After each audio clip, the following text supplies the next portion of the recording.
ఆలీ, రఘు, సూర్య, మధు ఇంకా సురేష్ చాలా మంచి ఫ్రెండ్స్. వీళ్ళ ఐదుగురు చిన్నతనం నుంచి కలిసే పెరిగారు, కలిసి ఒకటే స్కూల్లో చదువుకున్నారు, కలిసి డిగ్రీ కూడా ఒకటే కాలేజ్లో చదవాలనుకున్నారు.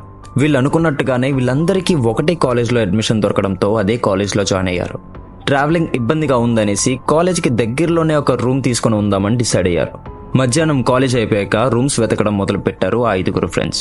చాలా రోజులు తిరిగినప్పటికీ వీళ్ళకి ఎక్కడ కూడా ఒక్క రూమ్ కూడా దొరకలేదు. ఒక సింగిల్ రూమ్ దొరికినా అడ్జస్ట్ అయి ఉండిపోదాం అనుకున్నారు. అయినా బ్యాచిలర్స్కి ఎవరు రూమ్ ఇవ్వకపోవడంతో వీళ్ళకి ఏం చేయాలో అర్థం కాక అలా తిరుగుతూ ఒక ఆఫీషియల్ కాలనీలోకి ఎంటర్ అయ్యారు. అందరూ బాగా అలసిపోవడంతో ఆ కాలనీ సెంటర్లో ఉన్న ఒక చెట్టు నీడన కూర్చొని రెస్ట్ తీసుకుంటూ ఉన్నారు. అందరూ సైలెంట్ గా కూర్చున్నారు. ఆ సైలెన్స్ ని బ్రేక్ చేస్తూ, ఇంత పెద్ద ఊర్లో ఒక్క ఇల్లు కూడా ఖాళీ లేదా? ఏ ముర్రా బాబు ఇది, ఛే అని అన్నాడు అలీ. అలీ మాటలకి సమాధానం ఇస్తూ, ఇల్లు సంగతి వదిలే, ఒక్క రూమ్ కూడా ఖాళీ లేదంట, పైగా బ్యాచిలర్స్కి ఎవ్వరు ఇవ్వనంటున్నారు అని అన్నాడు రఘు.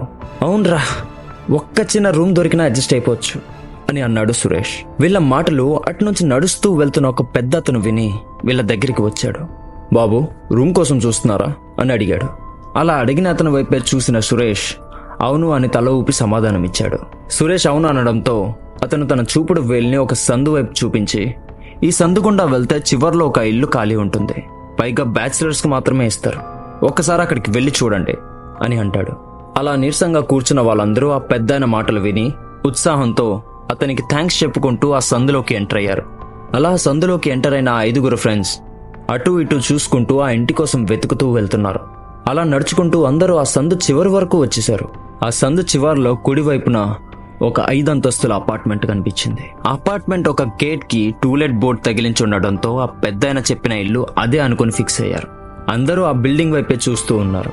సగం పెయింట్ ఊడిపోయి పెద్ద పెద్ద అక్షరాలతో రాసి ఉంది భవానీ విలాస్.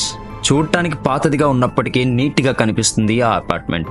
ఆ అపార్ట్మెంట్ కిందన ఎవ్వరూ కనిపించకపోవడంతో సురేష్ ఆ టూలెట్ బోర్డు మీద రాసి ఉన్న ఫోన్ నంబర్కి కాల్ చేశాడు. ఫోన్ రింగ్ అవుతుంది. 4 రింగుల తర్వాత అవతలి వ్యక్తి ఫోన్ లిఫ్ట్ చేశాడు. హలో అని నిదానంగా అన్నాడు అవతలి వ్యక్తి. సురేష్ మాట్లాడుతూ, హలో సార్, ఇక్కడ టూలెట్ బోర్డు చూసి కాల్ చేస్తున్నాను అని అన్నాడు. అవతలి వ్యక్తి హడావిడిగా, రెంట్ కోసం వచ్చారా అని అన్నాడు. అవును సార్ అని అన్నాడు సురేష్. అవతలి వ్యక్తి మాట్లాడుతూ, అయితే ఒకసారి వెళ్ళి రూమ్ చూడండి, తర్వాత మిగతాది మాట్లాడుకుందాం అని అన్నాడు.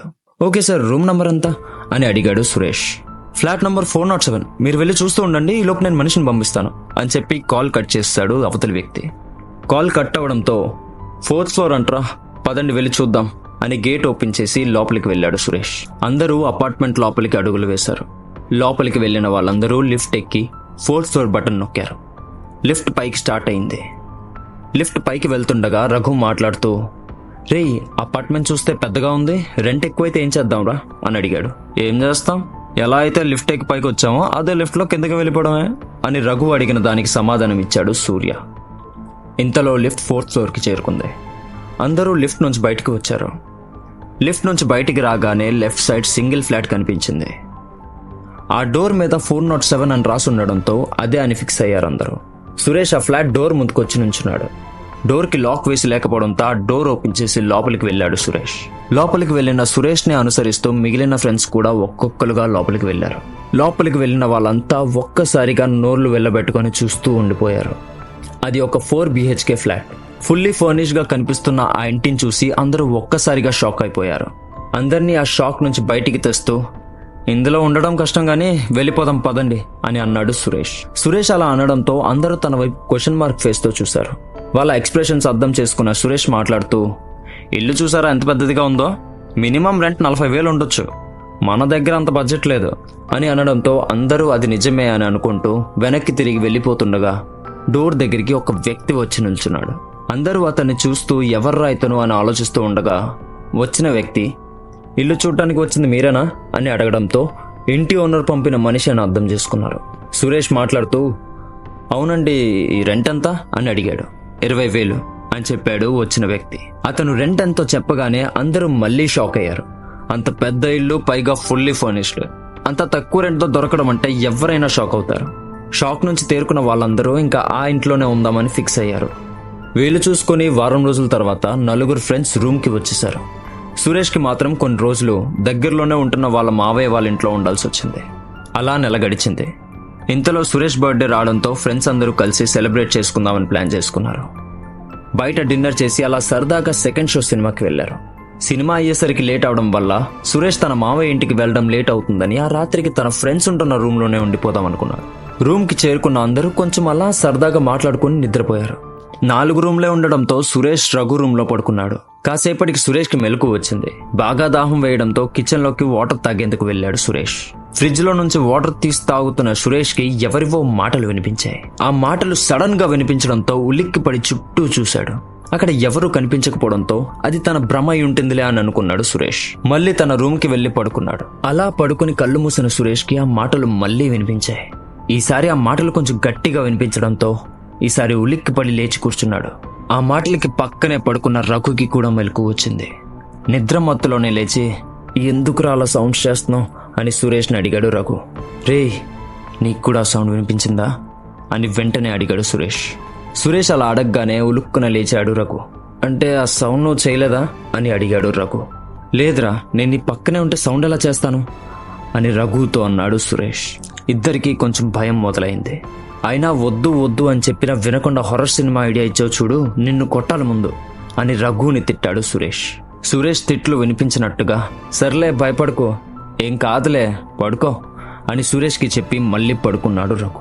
అలా కొంచెం సేపటికి సురేష్ కూడా నిద్రలోకి జారుకున్నాడు. ఆ మరుసటి రోజు ఉదయాన్నే సురేష్ రఘుతో రాత్రి జరిగిన దాని గురించి అడిగాడు. కానీ రఘుకేం తెలియనట్టు అవునా, నాకేం గుర్తులేదురా, నువ్వే భయంతో ఏదో కలకనుంటావులే అని అనడంతో సురేష్కి కూడా అదే అనిపించింది. ఇంకా అది నిజంగానే తన భ్రమయ్య అయి ఉంటుందిలే అని అనుకొని కాలేజ్కి బయలుదేరారు. సాయంత్రం కాలేజ్ అయ్యాక సురేష్కి ఏదో వర్క్ ఉండడంతో ఆ రోజు కూడా రూమ్లోనే ఉండిపోదాం అనుకున్నాడు. ఎలాగో సురేష్ వాళ్ళ మావయ్య కూడా వచ్చేయడంతో ఇంకా కంప్లీట్గా రూమ్కి షిఫ్ట్ అయ్యాడు సురేష్. అన్ని పనులు ముగించుకొని అందరూ భోజనం చేసి సరదాగా కాసేపు మాట్లాడుకుంటూ పడుకుండిపోయారు. ఆ రాత్రికి కూడా ఆ మాటలు మళ్లీ వినిపించడం స్టార్ట్ అయింది. ఆ మాటలకి ఈసారి సురేష్తో పాటు రఘు కూడా నిద్రలేచాడు. ఉదయం సురేష్ చెప్పింది గుర్తెచ్చుకున్న రఘుకి భయం మొదలైంది. సురేష్ ఆ మాటలు ఎక్కడి నుంచి వస్తున్నాయో కనిపెట్టాలనుకుంటూ బెడ్ మీద నుంచి దిగి అలా వెతుక్కుంటూ వెళ్తున్నాడు. రఘు ఆ రూమ్లో ఒంటరిగా ఉండలేక సురేష్ వెనకాలే వెళ్ళాడు. సురేష్ ఇంకా రఘు కిచెన్లోకి ఎంటర్ అయ్యారు. అక్కడ కిచెన్లోని గిన్నెలు పెట్టుకునే షెల్ఫ్లో ఏదో ఉన్నట్టుగా సురేష్ కనిపించడంతో రే రఘు, ఆ షెల్ఫ్లో ఏదో ఉన్నట్టుందిరా, వెళ్ళి చూద్దాం పదా అని రఘు చేయి పట్టుకొని తీసుకెళ్లాడు సురేష్. రఘు చూస్తూ ఉండగానే సురేష్ ఆ షెల్ఫ్ ఒక డోర్ తెరిచాడు. ఆ షెల్ఫ్లో నుంచి ఒక ఎలుక ఎగిరి సురేష్ మీదకు దూకింది. అలా సడన్ గా ఆ ఎలుక సురేష్ మీదకు పడటంతో సురేష్ గట్టిగా అరిచాడు. సురేష్ అరుపులకి మిగిలిన వాళ్ళందరూ ఒక్కసారిగా నిద్రలేచి కిచెన్లోకి వచ్చారు. కంగారుగా కిచెన్లోకి వచ్చిన వాళ్ళకి సురేష్ ఎలుకను చూసి భయపడ్డాడని తెలిసి నవ్వు ఆపుకోలేక సురేష్ని వెక్కిరిస్తూ నవ్వుకున్నారు. సురేష్ని కాసేపు ఏడిపించి అందరూ ఎవరి రూమ్కి వాళ్ళు వెళ్లి పడుకున్నారు. కానీ సురేష్కి మాత్రం నిద్ర పట్టక అలా బాల్కనీలోకి వెళ్లి కూర్చున్నాడు. రఘు బాల్కనీ వైపు చూస్తూ వీడింకా రాలేదేంటి అని అనుకుంటూ బాల్కనీ వైపు వెళ్ళాడు. కానీ సురేష్ అక్కడ లేకపోవడంతో రూమ్లోకి తిరిగి వచ్చిన రఘుకి బాత్రూంలోని లైట్ వెలిగి ఉండడంతో సురేష్ అందులోనే ఉన్నాడనుకుంటూ వచ్చి మళ్ళీ తన ప్లేస్లో తను పడుకున్నాడు రఘు. తర్వాత రోజు అందరూ కాలేజ్కి రెడీ అయ్యారు. కానీ సురేష్ నిద్ర లేవలేదు. ఏమైందిరా అని అడిగాడు అలీ. కొంచెం నీరసంగా ఉందిరా, మీరు వెళ్ళండి, నేను రాలేను అని అన్నాడు సురేష్. అవునా అంటూ తల మీద చేయి పెట్టి టెంపరేచర్ చూసిన సూర్య, అవునరా, ఫీవర్ వచ్చినట్టుంది, టాబ్లెట్స్ వేసుకో, ఏమైనా అవసరం ఉంటే కాల్ చేయి అని చెప్పి అందరూ కాలేజ్కి బయలుదేరిపోయారు. ఆ రోజు సురేష్ ఒక్కడే ఆ ఇంట్లో ఉన్నాడు. సాయంత్రం అయింది. కాలేజ్ అయిపోవడంతో అందరూ రూమ్కి చేరుకున్నారు. రూమ్ బయట తాళం వేసి ఉండడం చూసి సురేష్ బాలేదన్నాడు కదా, తాళం వేసుకుని ఎక్కడికి వెళ్ళినట్టు అని అనుకుంటూ అందరూ కంగారు పడుతూ సురేష్కి కాల్ చేయడం స్టార్ట్ చేశారు. కానీ సురేష్కి కాల్ కనెక్ట్ అవ్వడం లేదు. సిగ్నల్ లేదేమోరా, కొంచెంసేపు ఆగి చూద్దాం, వచ్చేస్తాడేమో అని అన్నాడు అలీ. వాళ్ళ దగ్గర ఉన్న స్పేర్ కీస్తో డోర్ లాక్ ఓపెన్ చేసి అందరూ లోపలికి వెళ్లారు. చాలాసేపు సురేష్ కోసం వెయిట్ చేశారు. టైం 11 అవుతుంది. సురేష్ రూమ్కి తిరిగి వచ్చాడు. సురేష్ రూమ్కి తిరిగి రావడంతో అందరూ ఊపిరి పీల్చుకున్నారు. అందరూ సురేష్ని ఎక్కడికి వెళ్ళావురా అని అడుగుతున్నారు. కానీ రఘు సురేష్ ప్రవర్తనలో ఏదో తేడా గమనించాడు. సురేష్ని ఏమీ అడగకుండా అలా అతన్ని అబ్జర్వ్ చేశాడు రఘు. రాత్రులు సరిగ్గా నిద్రపోకపోవడం, ముందు కన్నా ఎక్కువ తినడం, రోజంతా నీరసంగా ఉండడం, ఇలా వారం రోజులు సురేష్ ఒక ప్రవర్తన గమనించాడు రఘు. ఒకరోజు అందరూ పడుకున్న తర్వాత సురేష్ లేవడం చూశాడు రఘు. అసలు ఆ టైంలో సురేష్ లేచి ఏం చేస్తున్నాడో చూద్దాం అనుకున్నాడు. సురేష్ మెల్లిగా లేచి అటు ఇటు చూస్తూ మెల్లిగా బాల్కనీలోకి వెళ్లి నుంచున్నాడు. సురేష్ అలా బాల్కనీలో ఒంటరిగా నుంచోవడం దూరంగా ఉండి చూస్తున్నాడు రఘు. చాలాసేపటి వరకు అలా కదలకుండా నిల్చున్న సురేష్ ని చూస్తున్న రఘుకి అక్కడ సురేష్ ఏం చేస్తున్నాడో అర్థం కాలేదు. ఇంతలో, వచ్చావా, నీకోసమే ఎదురు చూస్తున్నా, ఏంటి ఈరోజు ఎంత లేట్ అయింది అని సురేష్ మాటలు విన్న రఘుకి తను ఎవరితో మాట్లాడుతున్నాడో అర్థం కాలేదు. కొంచెం సేపటి తర్వాత సురేష్ తిరిగి వచ్చి తన ప్లేస్లో తను పడుకున్నాడు. రఘు మెల్లిగా లేచి బాల్కనీలోకి వెళ్ళాడు. అక్కడ ఎవరైనా ఉన్నారేమో అని చూశాడు రఘు, కానీ అక్కడ ఎవ్వరూ లేరు. రఘుకి కంగారు మొదలైంది. వారం రోజులు సురేష్నే గమనిస్తున్న రఘుకి ఏదో సమస్య ఉందని అనిపించింది. ఎలాగైనా తర్వాత రోజు సురేష్ని కూర్చోబెట్టి అడుగుదామనుకున్నాడు రఘు. రఘుకి ఆలోచన వల్ల చాలా సేపటి తర్వాత నిద్ర పట్టడంతో ఉదయం లేటుగా లెగిచాడు. రఘు లేచేసరికి సురేష్ బయటికి వెళ్ళిపోవడంతో సురేష్ ఇంటికి వచ్చాక మాట్లాడదామని అనుకున్నాడు రఘు. సాయంత్రం అయింది. సురేష్ ఇంటికి వచ్చాడు. ఎక్కడికి వెళ్ళి వస్తున్నావురా అని సురేష్ని అడిగాడు రఘు. మావయ్య దగ్గరికే అని అన్నాడు సురేష్. అసలేమైంది నీకు, కొత్తగా బిహేవ్ చేస్తున్నావు అని గట్టిగా అడిగాడు రఘు. రఘు ఇలా గట్టిగా అడగడంతో ఏమైందిరా రఘు అని అడిగాడు వాలి. వారం రోజులుగా సురేష్లోని తను గమనించిన మార్పులు చెప్పాడు రఘు. అవునరా, నేను గమనించాను, కానీ భయమేసి మీకు చెప్పలేదు అని అన్నాడు సూర్య. ఏమైందిరా నీకు అని ముగ్గురు ఒకేసారి అడిగారు. సడన్ గా కరెంటు పోవడంతో రూమ్ అంతా చీకటైపోయింది. క్యాండిల్ వెలిగించమని సురేష్ని అడిగారు. సురేష్ ఎక్కడికి కదలకుండా సైలెంట్ గా నిల్చున్నాడు. సురేష్ మెల్లిగా తన తలను బాల్కనీ వైపుకు తిప్పాడు. బాల్కనీలోని ఎవరో ఉన్నట్లుగా అలా తీక్షణంగా చూస్తూ ఉన్నాడు సురేష్. అందరూ సురేష్ చూస్తున్న వైపే చూశారు. వాళ్ళకి అక్కడేమీ కనిపించకపోవడంతో అక్కడేం చూస్తున్నావురా అని అడిగారు. కానీ సురేష్ ఎలాంటి ఆన్సర్ ఇవ్వకుండా బాల్కనీ వైపే చూస్తూ ఉన్నాడు. రఘుకి కోపం వచ్చి రేయ్ సురేష్ అని గట్టిగా అరిచాడు. ఆ అరుపుకి ఏదో ఉలికి పడినట్టయ్యాడు సురేష్. సురేష్ అందరినీ తీక్షణంగా చూస్తూ ఏమైందిరా, ఎందుకు అందరు నన్ను అదోలా చూస్తున్నారు అని అడిగాడు. ఏం అవ్వడం ఏంట్రా, అసలు అక్కడేం చూస్తున్నావు నువ్వు, అసలు ఏమైంది నీకు అని అడిగాడు సూర్య. సూర్య అడిగిన దానికి నాకేం గుర్తులేదురా, బాగా తలనొప్పిగా ఉంది అని అన్నాడు సురేష్. గుర్తు లేకపోవడం ఏంట్రా అని అడిగాడు అలీ. ఏమోరా, నాకేం గుర్తులేదు, ఒళ్ళంతా చాలా నొప్పిగా ఉంది, ఎక్కడున్నానో ఏం చేస్తున్నానో నాకేం అర్థం కావడం లేదు అని అన్నాడు సురేష్. సురేష్ ఇలా చెప్పడం విన్న సూర్య రే అసలు ఏమైందో చెప్పు.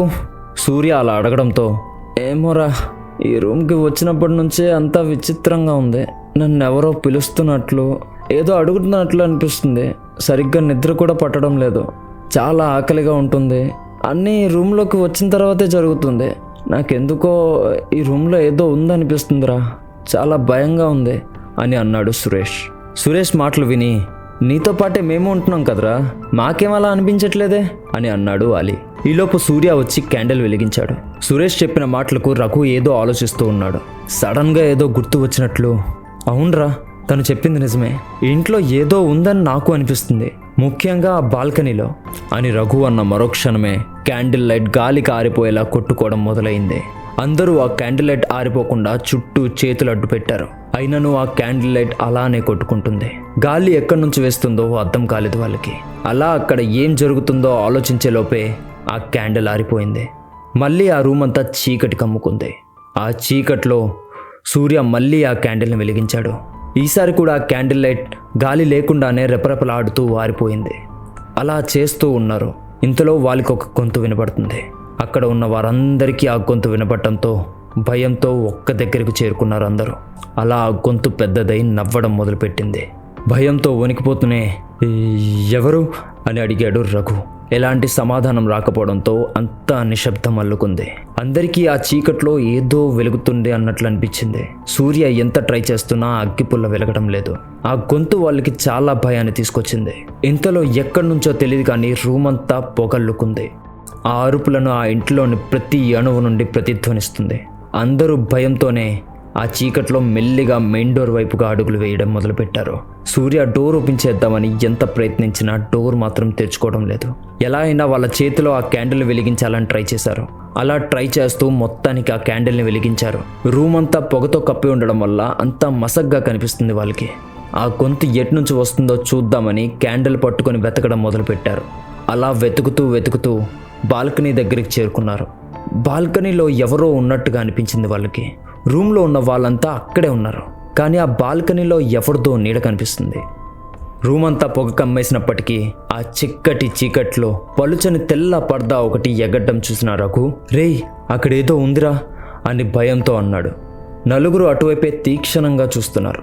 వాళ్ళు చూస్తుండగానే ఆ నీడ మెల్లిగా పెరగడం మొదలైంది. అందరూ భయంతో అటు ఇటు పరుగులు తీశారు.